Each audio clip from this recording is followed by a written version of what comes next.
दोस्तों नमस्कार, जय हिंद। दोस्तों जुलाई में केंद्रीय कर्मचारियों के लिए डीए बढ़ोतरी तय मानी जा रही है। जारी हुआ है कुछ आंकड़े, डीए हाइक में कितनी होगी बढ़ोतरी, इसके बारे में। दोस्तों बता दें कि केंद्र सरकार के कर्मचारियों के लिए जुलाई 2025 का महंगाई भत्ता डीए अलाउंस का अब लगभग तय माना जा रहा है।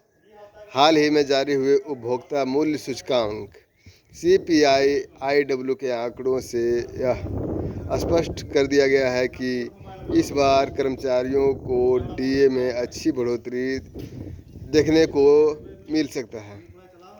मार्च 2025 में 2% के बाद डीए 55% हो चुका है और अब जुलाई में यह और बढ़ने की पूरी संभावना है।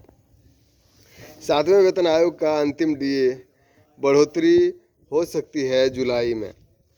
अंतिम बढ़ोतरी जुलाई 2025 में दिए जाने वाले डीए इसलिए भी खास माना जा रहा है क्योंकि यह 7वें वेतन आयोग के तहत दी जाने वाले अंतिम महंगाई भत्ते की किस्त हो सकती है।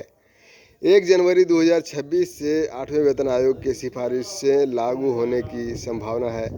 ऐसे में जुलाई का डीए मौजूदा वेतन संरचना के तहत आखिरी संशोधन बन सकता है।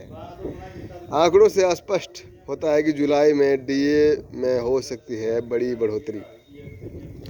औद्योगिक कर्मचारियों के लिए अखिल भारतीय उपभोक्ता मूल्य सूचकांक AICPI IW में अप्रैल 2025 में 0.5 अंकों की बढ़ोतरी दर्ज की गई है। जनवरी 2025 में यह सूचकांक 143.2 था और अब अप्रैल तक बढ़कर 143.5 हो गया है। यह लगातार दूसरी बार है जब सूचकांक में बढ़ोतरी देखी गई है, जिसमें जुलाई डीए के लिए सकारात्मक संदेश मिल रहा है। मई और जून के आंकड़ों में बढ़ाई 4% डीए की उम्मीद। बता दें कि जनवरी और फरवरी में भले ही सूचकांक में हल्की गिरावट आई थी, लेकिन मई और जून में रिकवरी देखने को मिल रही है। यदि जून 2025 तक यह ट्रेंड बरकरार रहा तो जुलाई में डीए में 3% से लेकर 4% तक की बढ़ोतरी की पूरी संभावना बन चुकी है। यह बढ़ोतरी सीधे तौर पर कर्मचारियों के बेसिक सैलरी में इजाफा करेगा और पेंशनर को भी डीआर हाइक में राहत मिलेगा।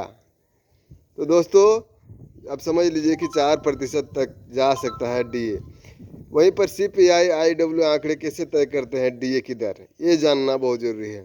श्रम एवं रोजगार मंत्रालय के अधीन श्रम ब्यूरो का हर महीने 88 केंद्रीय औद्योगिक केंद्रों और 317 बाजारों से खुदरा महंगाई के आंकड़े जुटाकर औद्योगिक श्रमिकों के लिए उपभोक्ता मूल्य सूचकांक CPI IW जारी करता है। इसी आंकड़ों के आधार पर केंद्र सरकार हर 6 महीने में डीए की नई दर की घोषणा करता है। सितंबर अक्टूबर में हो सकता है डीए का आधिकारिक ऐलान। हालांकि जुलाई से डीए बढ़कर लागू हो जाएगा, लेकिन केंद्र सरकार उसकी आधिकारिक घोषणा सितंबर या अक्टूबर 2025 में कर सकता है। यह प्रक्रिया हर साल इसी दरों पर चलती है, जहां जनवरी और जुलाई के डीए संशोधन की घोषणा 2-3 महीने बाद की जाती है, लेकिन भुगतान जुलाई से लागू किया जाता है। डीए में वृद्धि से जुड़े कर्मचारी संगठनों की क्या राय है, यह भी जानना। कई सरकारी कर्मचारी संगठनों का कहना है कि महंगाई की दर और मौजूदा AICPI ट्रेंड को देखते हुए 4% डीए बढ़ोतरी बिल्कुल उचित है।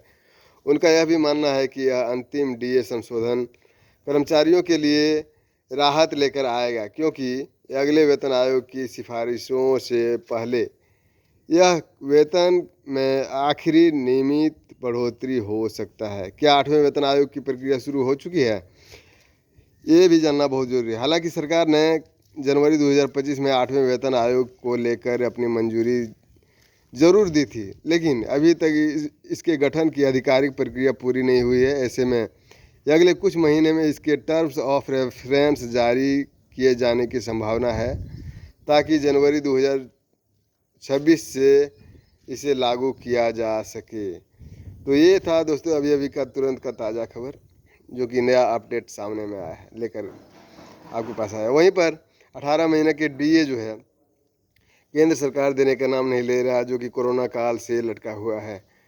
कर्मचारियों को लाख मांगने के बाद भी केंद्र सरकार के कान में जूं तक नहीं रेंग रहा। वहीं पर बड़े बड़े मीडिया की बात करें, मैन मीडिया जो है आज तक का, अंजना ओम कश्यप या श्वेता तिवारी से बड़े बड़े पत्रकार भी कुछ भी बोलने से कतराती है। मैं समझता हूँ कि कर्मचारियों की मांग को उठाना चाहिए। वो बड़ा चैनल है, मीडिया चैनल है, उसकी आवाज़ सरकार के कानों तक पहुँचती है। आपकी क्या राय है कमेंट बॉक्स में ज़रूर लिखें। फिलहाल इतना ही, जैसे कोई नया अपडेट सामने में आएगा लेकर हाजिर रहूँगा। आप चैनल को लाइक शेयर और सब्सक्राइब जरूर करें दोस्तों। जय हिंद, जय भारत।